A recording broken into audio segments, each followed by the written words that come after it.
आप हमारे चैनल पे पहली बार आए हैं, सब्सक्राइब करें इस चैनल को एंड बेल आइकन को भी दबाएं, जिससे आप हमारी वीडियोस को सबसे पहले देख पाएंगे एंड लाइक करना ना भूलें। तो इसी के साथ चलते हैं वीडियो पर। 40 million of cultivation चैप्टर 56। फिर वो दोनों सिंगलान यूनिवर्सिटी के एग्जीबिशन में आ जाते हैं। देन वहाँ एक एल्डर कह रहे होते हैं कि यह हर किसी का लक्ष्य कल्टीवेटर बनना है। फिर हमें उस एल्डर के बारे में इंफॉर्मेशन बताई जाती है। वो एल्डर सिंगलान यूनिवर्सिटी के एल्डर है और उनका नाम जो बोया है। देन वहाँ एक एल्डर कह रहे होते हैं देन एक कल्टीवेटर के लिए ये मोस्ट इम्पोर्टेंट टास्क होता है कि वो फ्यूचर एनर्जी को नेचर से ऑब्जॉर्ब करते हुए रिफाइन कर सके। आखिर क्या किसी को पता है स्पीचर एनर्जी क्या होती है? अभी वहाँ खड़े हुए स्टूडेंट जवाब देता है स्पीचर एनर्जी का एक फॉर्म है। देन वही एक दूसरा स्टूडेंट कहता है मैंने इसके बारे में पहले कभी नहीं सोचा था। फिर वही एल्डर उन्हें अर्थ प्लेनेट जैसा डायग्राम उन्हें दिखाते हैं।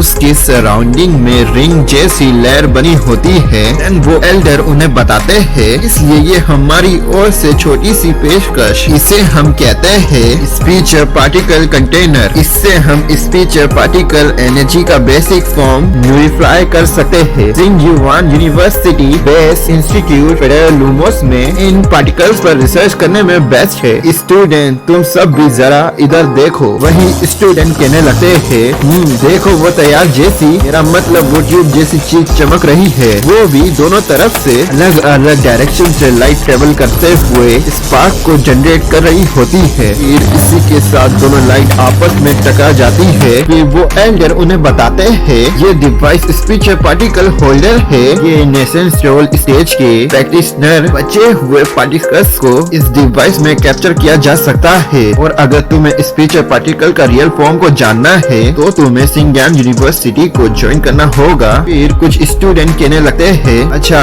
ऐसा ही क्या, ये वाकई ही इंटरेस्टिंग है। सिंगयान यूनिवर्सिटी इसमें मैं ज्वाइन करूंगा। लिया मन में सोच रहा होता है लगता है कि वाकई ही सिंगयान यूनिवर्सिटी काफी अच्छी मालूम पड़ती है। तभी वह कोई पर्सन आकर कहता है ये बकवास है। देन फिर हमें उस पर्सन के बारे में बताया जाता है वो इंस्ट्रक्टर है मिलिट्री यूनिवर्सिटी के, उनका नाम झाओ तियान डे है। देन फिर झाओ तियान डे स्टेज की ओर जाते हुए सभी स्टूडेंट्स से कहते हैं स्टूडेंट्स आप सभी को किसी बुरे की नॉनसेंस में नहीं आना चाहिए, जिसके दिन ही कम बचे हो। ये कहकर वो स्टेज पे चढ़ जाते हैं। देन वही वो एल्डर गुस्सा हो रहे होते हैं और भराते हुए कहते हैं झाओ तियानगे तुम मेरे मंच पर क्या कर रहे हो, तुम अपने काम से काम रखो। फिर झाओ तियानगे कहते हैं मिस्टर झांग बोया तुम हमेशा से सिर्फ बकवास ही करते रहते हो। देन फिर वो सभी स्टूडेंट से कहते हैं तुम्हें ऐसे ही किसी की नॉनसेंस पर बिलीव नहीं करना चाहिए, क्योंकि ये उनकी कल्पनाएं के अलावा कुछ नहीं है।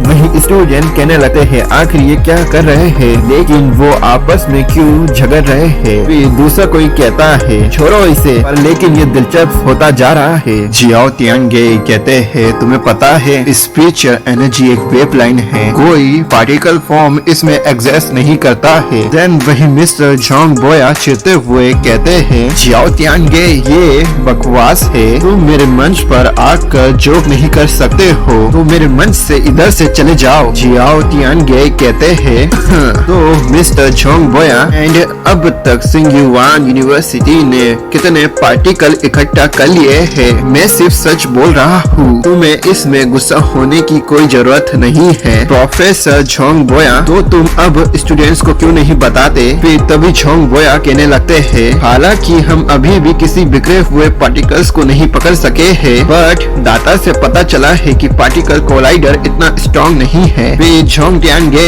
कहते हैं इससे तुम्हारे कहने का क्या मतलब है। ये सुनकर झांग बोया आगे कंटिन्यू करते हुए कहते हैं और अगर हम दो मोटर्स की पावर को समझ सके देन उनके टकराने से बिखरे हुए पार्टिकल्स को जो डिस्पोज हो चुके होते हैं उन्हें फिर से रिक्रिएट कर सकते हैं। वही झाओ तियानगे कहते हैं क्या तुम ये जानते हो कि तुम्हारे सिंगयुआन यूनिवर्सिटी ने मोटा करते हुए उस कोलाइडर के लिए कितना पैसा पैसा इकट्ठा किया था, इसलिए आज तक सिंगयुआन यूनिवर्सिटी पैसों की कमी से जूझ रहा है। फिर भी तुम मोटर्स की पूरी ताकत को जानना चाहते हो। इस तरीके के झटके के बावजूद भी तुम अब भी इस तरह प्लान कर सकते हो। इतना सारा पैसा 10 ईयर में भी शायद ही मिलेगा, और इतना सारा पैसा मिलिट्री के लिए इनफ तो नहीं पर बहुत होता। इतने पैसों ने अभी तक डिमोनिक बीस को हमारी जमीनों से उधेड़ फेंका होता। तुम्हारा वो कोलाइडर कुछ भी नहीं पकड़ता है, फिर भी तुम्हारे पास और भी ज्यादा मांगने के लिए पेश है। जिस पर झोंग बोया कहते हैं, जियाओ तियानगे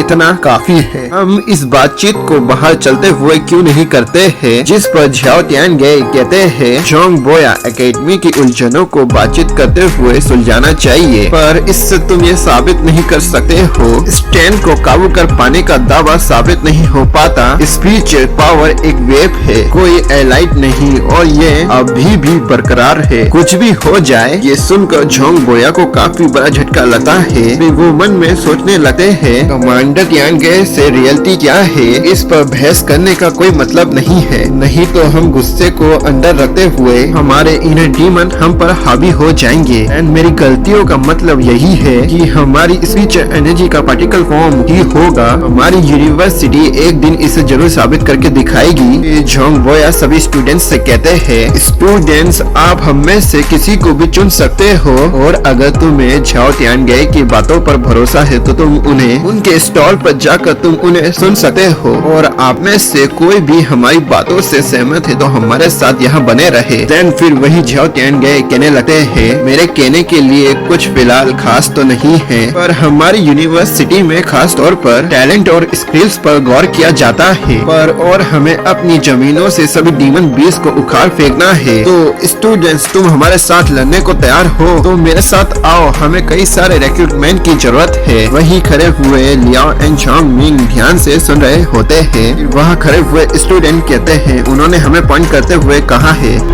कंटिन्यू।